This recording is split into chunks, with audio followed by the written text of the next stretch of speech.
Hello বন্ধুরা, তো কেমন আছো সবাই? আমরা আবারও চলে এসেছি তোমাদের মাঝে নতুন আর একটি মুভি নিয়ে। তো মুভির কাহিনীর শুরুতে আমরা দেখতে পাই একটি লোক বোট নিয়ে সমুদ্রের মাঝে মাছ ধরতে গিয়েছে। তখন সে লোকটা দেখতে পায় সমুদ্রের মাঝখান থেকে বিশাল বড় এক ঝড় উঠে এসেছে, আর এই ঝড়ের মধ্যে রয়েছে অনেক ভয়ঙ্কর ভয়ঙ্কর সব প্রাণী। আর তখন তার বোটে একটি কাঁকড়ার মধ্যে দেখতে ভয়ানক প্রাণী এসে তাকে খেয়ে ফেলে। এরপর সিনের পরিবর্তন ঘটে। ম্যাড নামের একটা সায়েন্টিস্ট সেই ভয়ানক ঝড়ের ব্যাপারে একটি পত্রিকা এবং একটি টেলিভিশন সংবাদ মাধ্যমে দেখতে পায়। আর ম্যাড এই ঝড়ের ব্যাপারে অনেক ভালো তথ্য জানতো, এই জন্য সে একজন আর্মি অফিসারকে ফোন দেয় এবং সে তার অফিসে যায় এবং অফিসে গিয়ে বলে এই ঝড় কোনো সাধারণ ঝড় নয়, সাধারণ ঝড়ের থেকে 10 গুণ বড়, তাই যত দ্রুত সম্ভব এই ঝড়কে আপনারা আটকানোর চেষ্টা করুন। কিন্তু আর্মি অফিসার ম্যাডের কোনো কথা না শুনে তাকে অফিস থেকে বের করে দেয়। কিন্তু ওখানে থাকা একজন আর্মি সৈন্য সদস্য তার সাথে একমত ছিল, এই জন্য সে অফিস থেকে বেরিয়ে আসে। এরপরে দেখা যায় একজন সাংবাদিক সেই সমুদ্রের ভয়ানক ঝড়ের সামনে দাঁড়িয়ে রিপোর্ট করছিল। কিন্তু দুঃখের বিষয় হচ্ছে সেই সাংবাদিকও জানতো না যে ঝড়ের সঙ্গে অনেক ভয়ানক ভয়ানক প্রাণী রয়েছে যাতে তার জীবন চলে যেতে পারে। এরপর এটাই ঘটলো যে একটি ভয়ানক হাঙর তাকে খেয়ে ফেললো সেই ঝড় থেকে বেরিয়ে, এবং সেই ঝড়টি পুরো শহরে তছনছ করে দিচ্ছিল।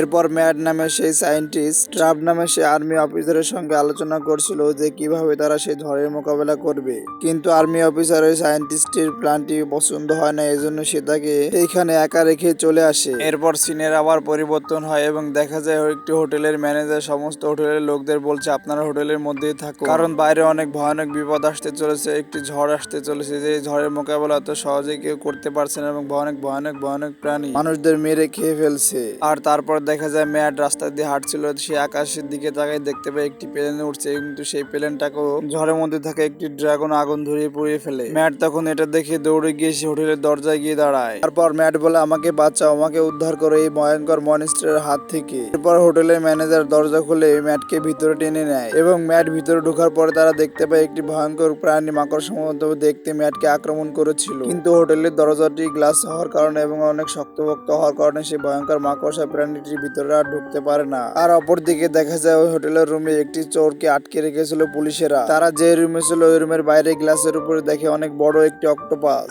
অক্টোপাসটিকে দেখে তারা ভয় পেয়ে যায় এবং ওখানে থাকা পুলিশেরা তাদের গুলি ছুড়ে অক্টোপাসের উপরে। তখন ওখানে ম্যাড এসে বলে এইভাবে গুলি ছোড়ে না, তাহলে কাজ পেটে অক্টোপাসটি আমাদের ভিতরে ঢুকে যাবে এবং আমাদের সবাইকে খেয়ে ফেলবে। আর অপরদিকে ম্যাডের বন্ধু রাস্তার উপরে পানি ওঠার কারণে রাস্তার মধ্যে আটকে যায় এবং সেখানে অনেক ভয়ানক ভয়ানক শার্ক আসে। তারপর পুরো শহরে যখন অনেক ভয়ানক ভয়ানক প্রাণী জন্তু জানোয়ারে ভরে যায়, তখন সে আর্মি অফিসার ম্যাডের কথা মনে ওঠে এবং বলে ম্যাড যা বলেছিল তা এখন সত্যি ঘটছে, এবং সেই অফিসারও একটি বোকাদের মতো কাজ করে ফেলে আর এই জন্য তার জীবন চলে যায়। সে একটি ছোট বন্দুক দিয়ে সেই জন্তু জানোয়ারের উপরে গুলি ছোড়ে, আর গুলি ছোড়ার কারণে তার রুমের গ্লাস ভেঙে যায় এবং গ্লাস ভেঙে যাওয়ার কারণে সেখানে ভয়ঙ্কর একটি জানোয়ার এসে তাকে মেরে খেয়ে ফেলে। আর অপরদিকে দেখা যায় অনেক ভয়ানক ভয়ানক বড় বড় সব কাকড়া সেই হোটেলের গ্লাস ভেঙে হোটেলের মধ্যে ঢুকে পড়ে। আর হোটেলের মধ্যে ঢোকার কারণে সবাই যার যার মতো করে পালানোর চেষ্টা করে। দেখা যায় একটি পুলিশ অফিসার মেয়ে লিফটের মধ্যে উঠে পালানোর চেষ্টা করছিল, কিন্তু সেই লিফটের মধ্যে সেই কাকড়াগুলো ঢুকে যায় এবং তাকে খেয়ে ফেলে। আর সবাই এটা দেখে অনেক ছোটাছুটি করে পালানোর চেষ্টা করে। তখন সেখানে অনেক বড় একটি কুমির চলে আসে এবং কুমিরটি এসে সেই পুলিশ অফিসার মেয়েদের মধ্যে আরেকজনকে খেয়ে ফেলে। কিন্তু অপরদিকে থাকা আরেকজন ব্যামলা নামের পুলিশ অফিসার সেই কুমিরটাকে গুলি মেরে ফেলে। আর অপরদিকে ম্যাট তার বন্ধুর সঙ্গে যোগাযোগ করার চেষ্টা করে যাচ্ছিল হকি টকি হাতে নিয়ে, কিন্তু নেটওয়ার্ক না থাকায় কোনোভাবেই সম্ভব হচ্ছিল না। এরপর সেখানে সেই হোটেলের ম্যানেজার আসে এবং ম্যানেজার এসে বলে আমাদের এখান থেকে সবাইকে পালাতে হবে, না হলে আমরা সবাই মারা যাবো। ব্যামলা আর ম্যাট বলে আমরা এখান থেকে কিভাবে পালাবো, আমরা এখান থেকে তো বেঁচে ফিরতে পারবো না। তারপর ম্যানেজার বলে আমাদের হোটেলের নিচে কিছু সুড়ঙ্গ আছে, আমরা সেই সুড়ঙ্গ দিয়ে পালাতে পারি, আর সেই সুড়ঙ্গের নকশা আমার হাতে আঁকা আছে, আমরা এই নকশা দেখে দেখে সুড়ঙ্গ থেকে বেরোতে পারি। এরপর ম্যাট বললো আস্তে সমস্যা নেই, তুমি আগে যাও, তুমি আগে গিয়ে সুড়ঙ্গের পথ খুঁজে বের করো, তারপর আমাদের নিয়ে যাবে, কারণ বাইরে ঝড়টা অনেক বড় আকারে রূপ নিচ্ছে এবং ভয়ানক ভয়ানক সব মনস্টার ঝড়ের পুরো শহরে ছড়িয়ে যাচ্ছে সব মনস্টার গুলো। এরপরে দেখা যায় পানির মধ্যে আটকে যায় ম্যাটের সে বন্ধু ম্যাটকে ফোন দেয়, ফোন দিয়ে সে অনেক কান্না করে এবং ম্যাটকে তার পরিস্থিতির কথা খুলে বলে। কিন্তু ম্যাট বলে তুমি ভয় করো না, আমি তোমাকে বাঁচাতে আসবো, আর আমি যা যা বলি তুমি মন দিয়ে শোনো আর সেইভাবেই কাজ করো, তাহলে আমি তোমাকে উদ্ধার করে ফিরিয়ে আনতে পারবো। আর তারপর ম্যাট তাকে কিছু সলা পরামর্শ দেয়, সে মন দিয়ে শুনে এবং ম্যাট বলে আমি তোমাকে উদ্ধার করে আনবো, তোমার কোনো ভয় নেই। আর তারপর আমরা দেখতে পারি সে হোটেলে ম্যানেজার সুড়ঙ্গের মুখ খুঁজতে গিয়ে তাকে একটি বিশাল বড় সাপ পেঁচিয়ে ধরেছে। আর ব্যামলা নামের পুলিশ অফিসার তখন এটা দেখে অনেক ভয় পেয়ে যায়, সে ভয়ে ভয়ে গুলি ছুড়ে ভাগ্যক্রমে সাপটি মারা যায় আর ম্যানেজার বেঁচে যায়। তখন ম্যানেজার অনেক খুশি হয়, কিন্তু এই খুশি বেশিক্ষণ টিকে থাকে না। সুড়ঙ্গের উপরে মুখ দিয়ে অনেকগুলো মাকড়সা ম্যানেজারের গায়ে এসে পড়ে এবং ম্যানেজারকে খেয়ে ভ্যানিশ করে ফেলে এবং ব্যামলা এটা দেখে ওখান থেকে দৌড়ে পালায়, কারণ ব্যামলার ওই মাকড়সার সঙ্গে লড়াই করার শক্তি বা সাহস কোনোটাই ছিল না। এরপরে আবার দেখা যায় ম্যাড এবং সেই রেস্টুরেন্টের একজন কর্মকর্তা সুড়ঙ্গের মধ্যে আসে। এরপরে দেখা যায় ম্যাড এবং কেলি যে সুড়ঙ্গের মধ্যে ঢুকেছিল সেই সুড়ঙ্গের মধ্যে অনেক বড় বড় সব শার্ক রয়েছে।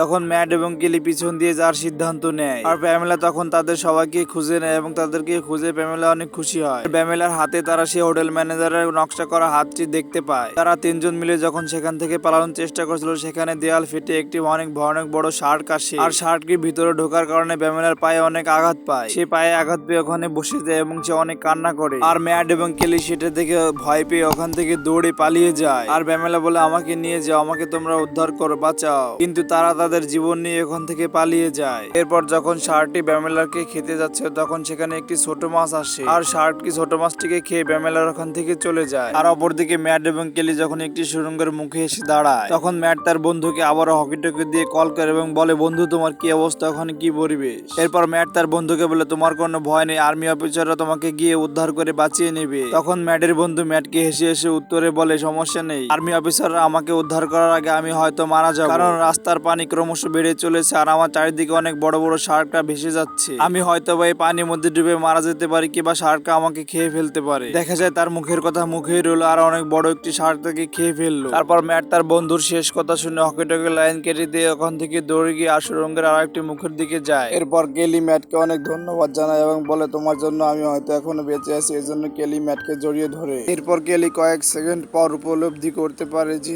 যখন ম্যাডকে ছাড়তে যাচ্ছিল কিন্তু কোনোভাবে ছাড়তে পারছিল না। তারপর তারা দুজন উপরের দিকে তাকিয়ে দেখতে পারে অক্টোপাসের একটি হাত দিয়ে তাদেরকে পেঁচিয়ে ধরেছে। তখন ম্যাড কেলিকে বুদ্ধি দেয়, তুমি তোমার আঙুল দিয়ে ওকে জোরে কাতু করতে দাও, তাহলে ছেড়ে দেবে। কিন্তু এই বুদ্ধিতে কোনো কাজ হয় না। এরপর বলে, তুমি তোমার আঙুল দিয়ে ওকে জোরে চিমটি দাও, তাহলে ছেড়ে দেওয়ার সম্ভাবনা আছে। জোরে চিমটি দেওয়ার কারণে অক্টোপাসটি তাদের দুজনকে ছেড়ে দেয় এবং আবার পরবর্তীতে কেলিকে ধরে নেয়। কেলির গলা পেঁচিয়ে ধরে নেয় এবং কেলি এটা দেখে অনেক ভয় পেয়ে যায়। তারপর অক্টোপাসটি কেলিকে নিয়ে সেই সুড়ঙ্গের বাইরে চলে যায়। এরপর ম্যাড এটা দেখে বেহুশ হয়ে ওখানে পড়ে যায় এবং কেলিকে অক্টোপাসটি বাইরে নিয়ে খেয়ে ফেলে। ওপর দিকে দেখা যায় পুরো শহরে অন্ধকার নেমে আসে এবং সে ভয়ঙ্কর ঝড়টি পুরো শহরকে তছনছ করে নেয় এবং অনেক ভয়ঙ্কর ভয়ঙ্কর সব প্রাণী শহরের মধ্যে ছড়িয়ে পড়ে। এরপর কয়েক ঘন্টা পর দেখা যায় প্যামেলা সেই সুড়ঙ্গের ভিতর থেকে বেঁচে ফিরে একটি বিল্ডিং এর উপর আসে। এরপর সে এদিকে ওদিক ঘোরাঘুরি করছিল এবং সে ভাবছিল কোন দিকে তার জীবনকে সে রক্ষা করতে পারবে, কিন্তু হঠাৎ করে দেখে সে ম্যাড। আর আমরা ভিডিওর আগে বলেছিলাম ম্যাড একজন বিজ্ঞানী ছিল, সে তার এক্সপেরিমেন্ট দিয়ে ঝড়টিকে থামানোর কথা বলেছিল, কিন্তু এখন সে বুঝতে পারে তার এক্সপেরিমেন্ট দিয়ে এখন এই ঝড়টিকে থামানো সম্ভব না কোনোভাবে। এই জন্য সে তার দুঃখের কথা প্যামেলাকে খুলে বলে। সে বলে, আমি আমার জীবনের সব সময় এই সায়েন্সের এক্সপেরিমেন্ট করতে করতে কাটিয়ে দিয়েছি, আর এই সায়েন্সের এক্সপেরিমেন্ট করতে করতে আমি জীবনের মানে বুঝিনি, পরিবার কি এবং জীবনের আসল মানে কি আমি এখন আজ পর্যন্ত বুঝে উঠিনি। এরপর প্যামেলাও তাকে বলে, আমি আমার জীবনের সবটুকু সময় একটি এজেন্ট হওয়ার জন্য কাটিয়ে দিয়েছি, তোমার মতো আমার কোনো পরিবার নেই, কোনো ফ্যামিলি নেই, আমিও তোমার মতো জীবনের আসল মানে কখনো খুঁজে পাইনি। দুজনে কথা বলছিল, হঠাৎ করে দেখা যায় ম্যাকের মাথায় গুলি লাগে এবং ম্যাক মারা যায়। আসলে এই গুলিটি চালিয়েছিল বিমার অভিযান করে ধরা আসামি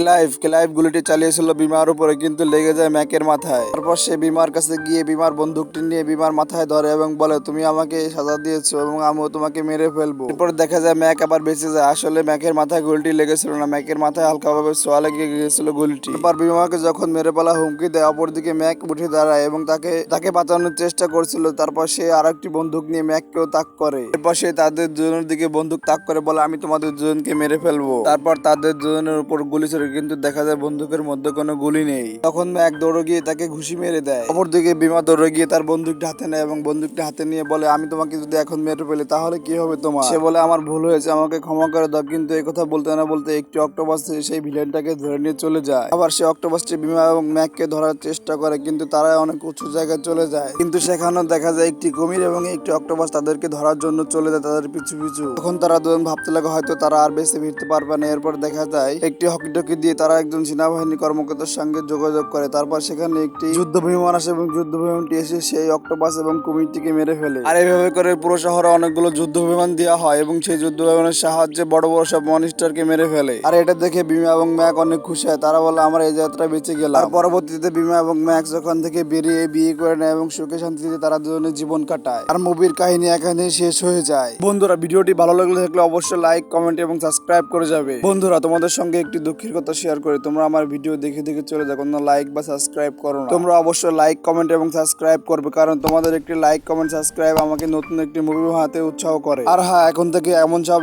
আকর্ষণীয় মুভি আমার চ্যানেলে প্রতিদিন তোমরা পেয়ে যাবে, তাই আর দেরি না করে ফটাফট সাবস্ক্রাইব করে দাও। তো ভালো থেকো। সুস্থ থেকো সবাই, দেখা হবে নতুন আর একটি মুভি নিয়ে।